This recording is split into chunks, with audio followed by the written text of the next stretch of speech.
Welcome, fellow armchair generals. This is Gamer 1745 here with Strategic Command World War II War in Europe. We're going to continue with this episode here as we are dealing with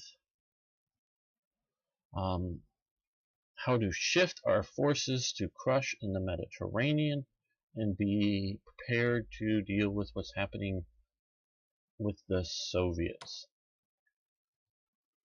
We can transport, but 22, I know we have huge amounts up here, but 22 just seems awfully big to put these guys on trains and move them.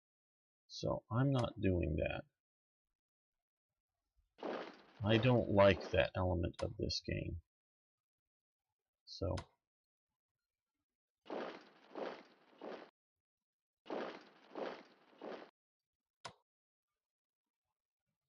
I'm not quite sure. Well, we got to get them around here.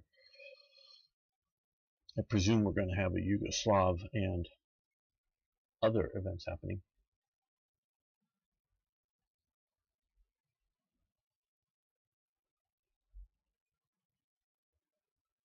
Oh yeah.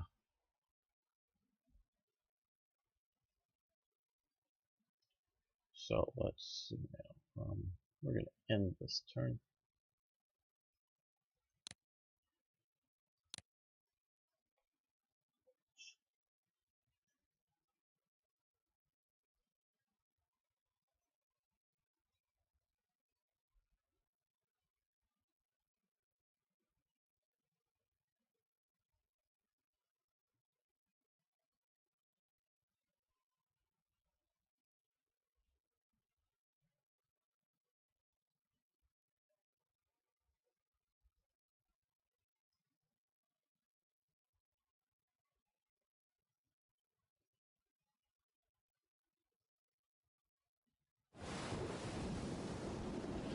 Okay, hit by Rough Seas. What does that mean? Damaged or just can't operate? Okay, President Franklin Delano Roosevelt is re-elected with 55% of the vote.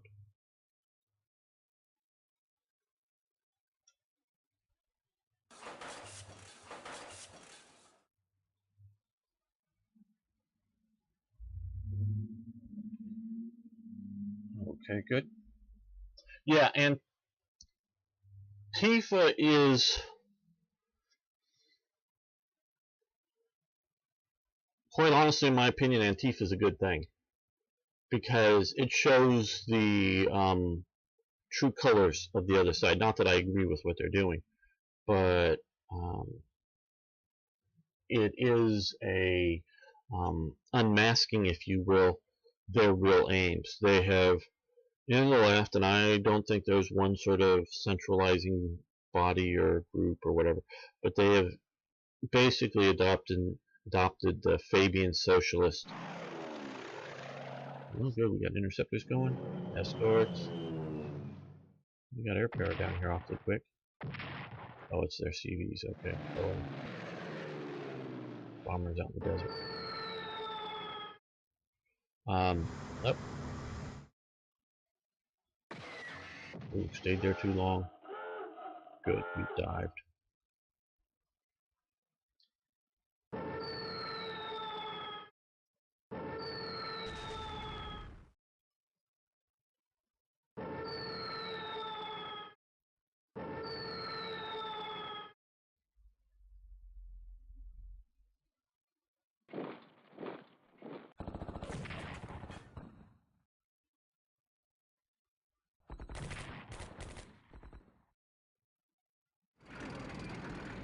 Uh-oh. British armor. That ain't good.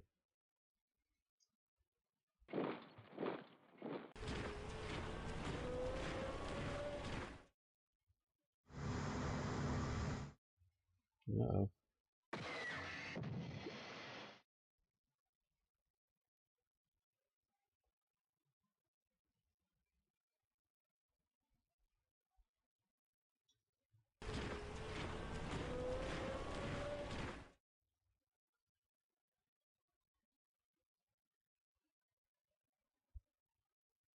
Yes, you're right, that they are trying to mask themselves as just anti-fascist. So if you're anti them, you're a fascist. It is the very intelligent element of the left that is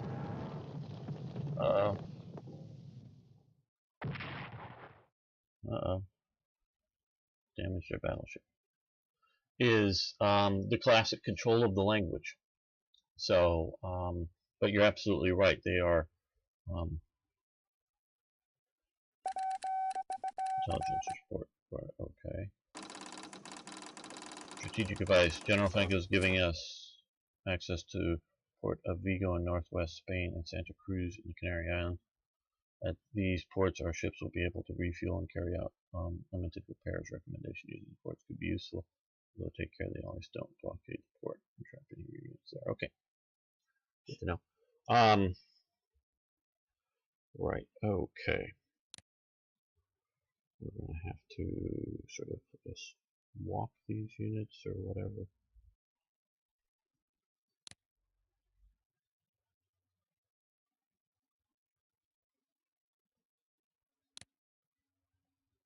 Where they need to go. So you're using the sort of Fabian socialist model, whether they're Fabian socialists or not, of the wolf in sheep's clothing to attempt to, okay, so we have there, and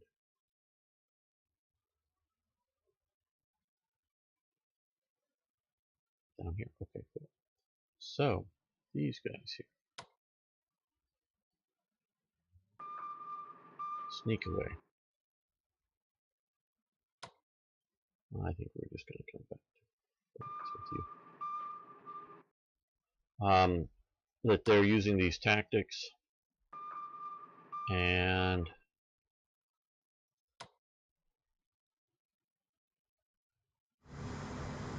that's the great danger of them. And so that the real danger is long-term generational elements than just a few thousand extremists wearing black hoods. You know, do these people, because yeah, as I said in a video, I don't know if it's been released yet, to me, modern day anarchist, anyone who's a modern day anarchist is just a nut who's looking to commit violence, because no rational or sane person can think that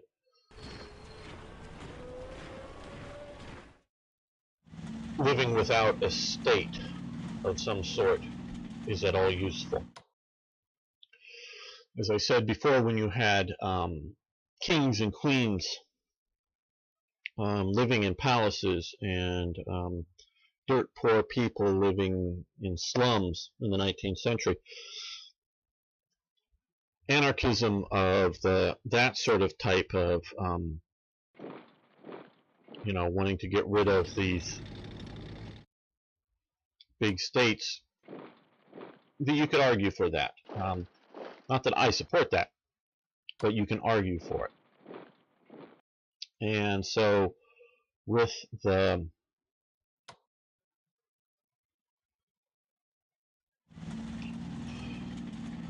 with that sort of anarchism, where, if you will, responsible anarchism in the modern day to some degree really looks like libertarianism, if you will, withering away of a minimalist state. Because, you know, are we going to not have law enforcement to go, oh yeah, my next door neighbor, he's a serial killer, just don't be alone with him, you know, because you might get killed, because, you know, we don't have a police force to stop it, you know. No, you need a government. People, the humans need a government. Might not need government the way it looks now, but we need some sort of government.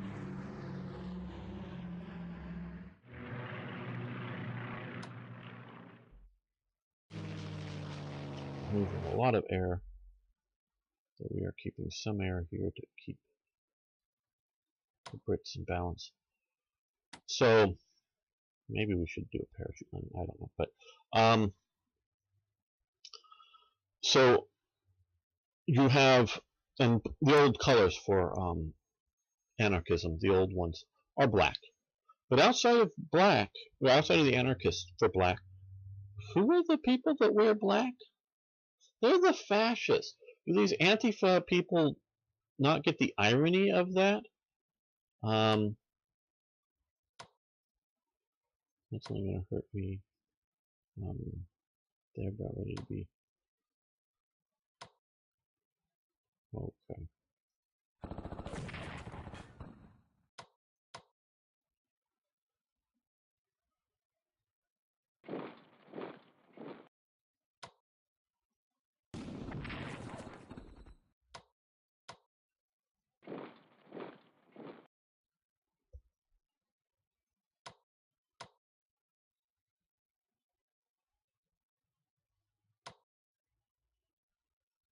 Well, that isn't useful. So let's. So, you know, do they not get that irony that they're all wearing black? And it's that they're the fascist, really. I don't think they do. So yeah, Antifa to me is just a symptom. It is not a real problem. And in fact, like I say, I find them very useful.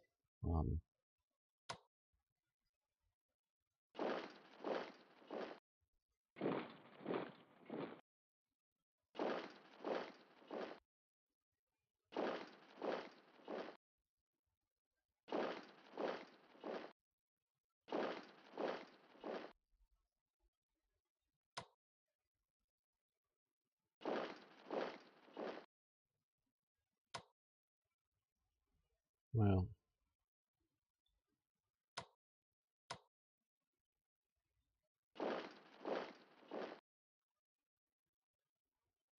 useful there is anywhere.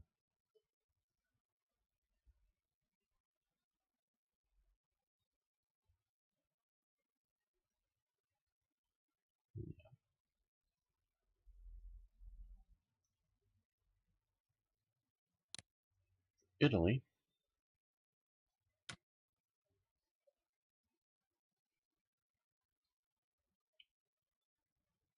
We maxed out our mechanized and our tank. Fighters we can't build right now.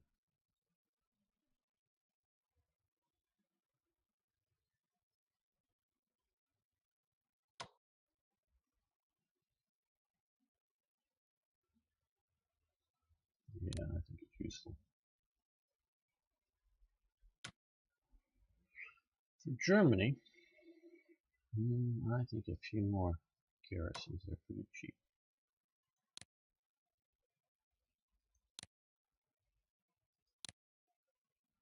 Useful to hold down France.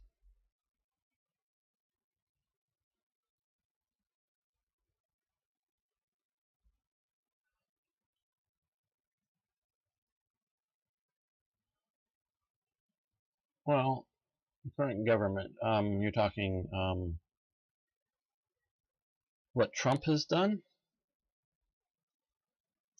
Well, basically he's just slowed things, maybe even stopped things. He hasn't reversed anything. But he makes a lot of noise. And I'm no great Trump supporter, as you know. But I don't fear him. He isn't going to become another Mussolini. He has sort of that. Oh, well, the entire government?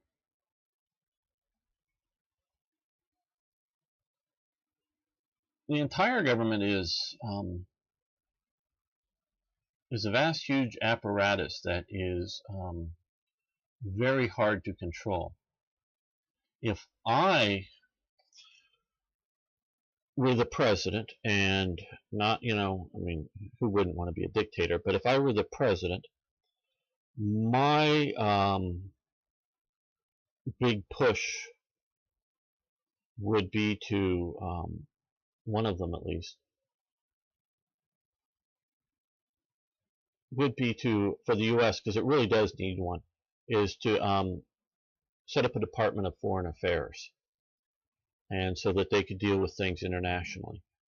Now you go say, well, there's the State Department. Yeah, no. What I would do is I would have Congress establish a Department of Foreign Affairs, and anyone who has ever worked at any one time in any element of the U.S. State Department would not be allowed to join the Department of Foreign Affairs. And over a 4-year period, I would phase out the State Department. You know, give a chance so as you go embassy by embassy and switch out staff to go from State Department staff to Foreign Affairs Department.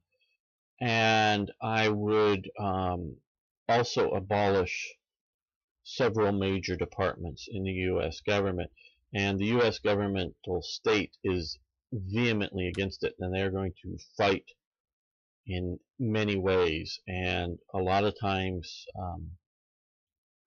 you know, you get people put in charge of dismantling it, and they end up being co-opted because they see how much good it does. Sort of like our current Secretary of Energy, which is the former Texas governor and the one who ran for president, who had that brain fart moment like I'm having now. Not Abbott, who's the current one. You know who I'm thinking of, the guy with glasses. He's a really good guy. And then because he was against, he wanted to abolish the Department of Energy. Oh, well, now he's learned that the Department of Energy runs the security elements for our nuclear power plant, so we can't get rid of that. That would be dangerous. Well, yeah, but should the Department of Energy be the people with guns protecting the nuclear power plants and other power grids? I don't think the Department of Energy should own a single damn gun. Literally. If we need it, they can come, whether it's under the FBI or other sort of federal law enforcement, or put them literally under the military or something, if they're that vulnerable, and have that set up for our dog yapping outside. So we have this mission creep in all elements of the U.S. government, and it is very bad. And so, you know, it's working counterproductive to the current administration, in my opinion. And if I sound like one of these, you know, people, globalists are running everything. No, no, no. It's just mission creep. It's just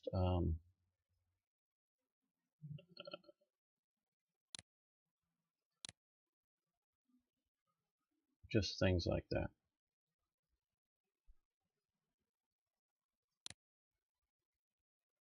Okay, now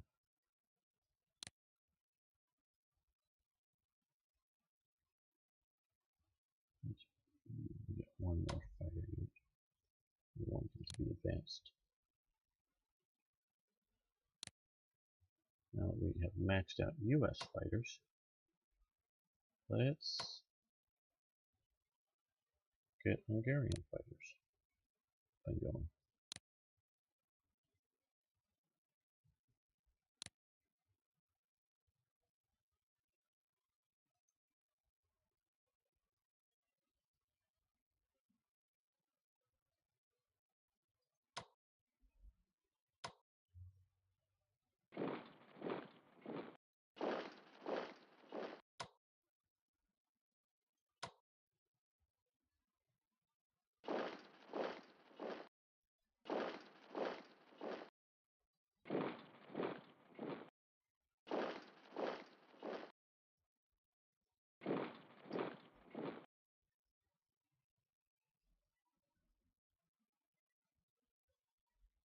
Yeah, well, I think in essence, to a lesser degree, it's happening in every government, in the British government, but in every government, every department wants to have all kinds of things. And so what they'll do is Um, you know,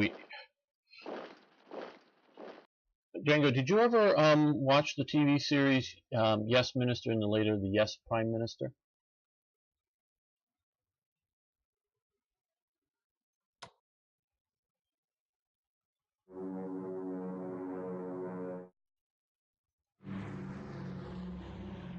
Okay, well, yeah, it's the in essence the same thing. It's just he goes from being a minister of government affairs or whatever to becoming the prime minister. Um, but and that is sort of how it is in the U.S. It's structurally very different, but in that you have permanent professional government people. My father was one, and he worked for the Department of Defense. He got very high up in that for the West Coast in the United States. Basically, for him to have gotten, maybe he could have gotten one more promotion and still not been working in the Pentagon. Um, but he worked for the Department of Defense for the Navy. So he always worked for the Navy, but as part of the Department of Defense as a civilian governmental person. So this is some of my experience definitely comes from talking to him about how the government worked and how he worked within it and all of that. So that there's these permanent government people that are employed by the government and they want to continue to doing their job. And like I said, like on my father, I think he could have gone up one more grade from where he was when he retired and still be working on the West Coast. Otherwise, he would basically going back to the Pentagon or the East Coast for the Navy as a civilian employee.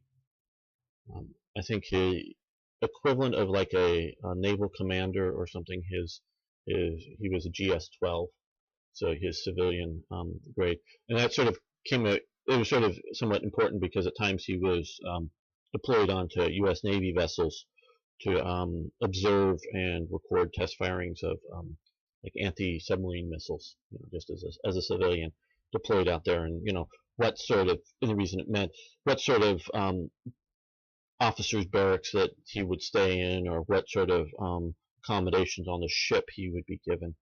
So not that he had any command authority over even the lowliest sailor. It just sort of what sort of governmental status he had. And so, but that's because a GS person, general service, that's what GS stands for, could be in any federal government department, but just a general rank and pay status thing to do it. So you have the Department of Energy has SWAT teams, basically tactical teams that supposedly all they are to do is to train and to secure particularly nuclear power plants, but other essential power grid elements to it. So we have guys that I don't think, literally, I don't think they have the ability to arrest me. Maybe they can detain me on their facilities, but I really don't even know that they have any more detention powers than a guard. When I mean like a mall guard, because like I know in Britain, you have security people, they can sort of arrest, detain until the police show up, private security. So I don't know that the SWAT teams have any more authority than that to do it. So they're not like law enforcement. So they can't, go do law enforcement activities. They're not given those authorities, but they are trained up and they have, fully automatic weapons. So that's the Department of Energy has that. The Bureau of Alcohol, Tobacco, and Firearms I think it was in the 1980s, started to become armed, heavily armed, and SWAT teams. And so now that there are this federal agency that runs around with guys with guns, and they want to do things with their guns. I think that should never, the Bureau of Alcohol, Tobacco, and Firearms. Well, alcohol during the Prohibition eras, and technically today, they want to stamp out illegal alcohol production. But really what they really do is go collect taxes on alcohol manufacturers, put tax stamps on it. We learned that from the English, was putting tax stamps on products. We still do that to alcohol. We put a literally tax stamp on it, on a paper tax stamp, at least on some bottles and things. A tobacco, we put a tax stamp on it, and still to this day playing cards are also taxed as a sin tax. I don't know what department taxes them, maybe it's the ATF. And eventually, during the 1930s, firearms were starting to be regulated by that.